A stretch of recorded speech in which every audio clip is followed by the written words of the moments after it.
Yeah, there were people in Arabia in the 600s that expected that a prophet was going to come.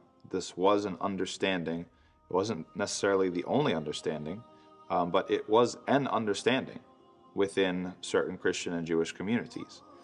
And so we know because they ended up becoming Muslims. And so they told us their stories about their histories. You know, there was one person who was a Christian who studied with various monks. He was originally from Persia. Salman al-Farisi is his name.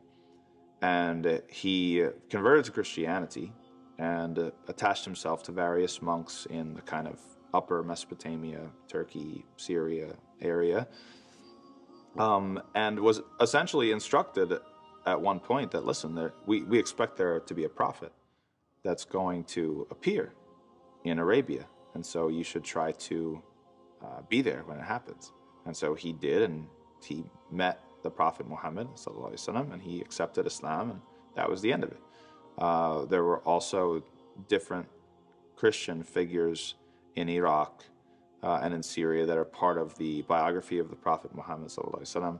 Like when he was a 12-year-old boy and his uncle Abu Talib brought him on a trading trip, right, to these lands, and sort of interactions and encounters that they had with different people.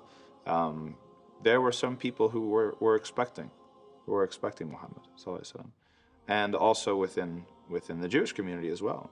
You know, in Medina, there were 3 Jewish tribes that were living there, and some of them became Muslims when the Prophet Muhammad ﷺ made his migration there or fled there as a refugee.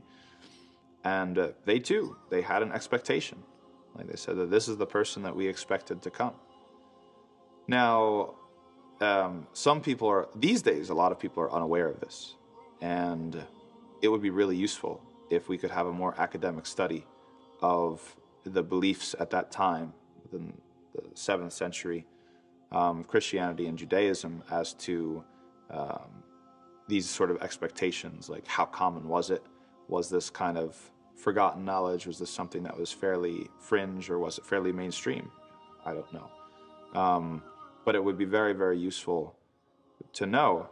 And also, just the fact that there is this tradition, you know, it shows that it might make people who are Christians and Jews reconsider the kind of the story of their faith. Because here's the thing, I'll just cut to the chase, is that every religious community has a spiritual test in trying to convert what is initially something that's meritocratic, that is rewarding you based off of your principles and your accepting of the truth, trying to turn it into a tribal identity, right? We can call it like the tribalization of faith. So every community struggles with this. When revelation was given to the Jews, right, they were given to it as a covenant, right? It's the whole idea of covenant. If you do this, then you're going to get favor from the Creator. You're going to get help. You're going to get divine assistance, etc., etc. And the other side of it is, if you violate the covenant, then you're going to lose that special favor. It's not guaranteed, right? And the same thing with Christians, and the same thing with Muslims, right?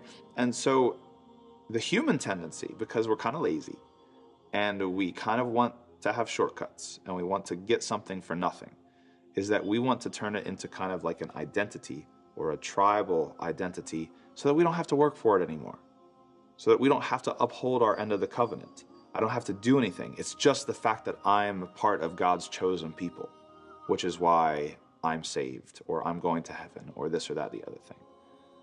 And frankly, that's insulting to faith, and that's insulting to even Allah, because then, you know, what's the purpose of revelation in the first place? The purpose is that the revelation is given, it's a covenant, you accept it and you live by it, right? You don't turn it into this sort of thing.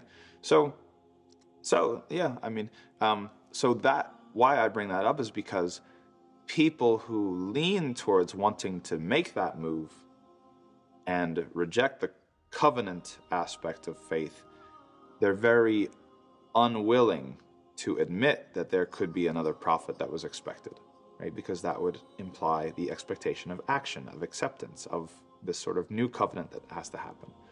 And so there's kind of a jealousy that arises, and Allah calls it jealousy in the Quran, that people have a temptation to be like, no, we're good with what we were given. There's nothing after what we were given. Well, that's very convenient, right? There's no guidance after what we were given. We have the monopoly on the guidance, and we're God's chosen people. And Islam says that's not the way it works.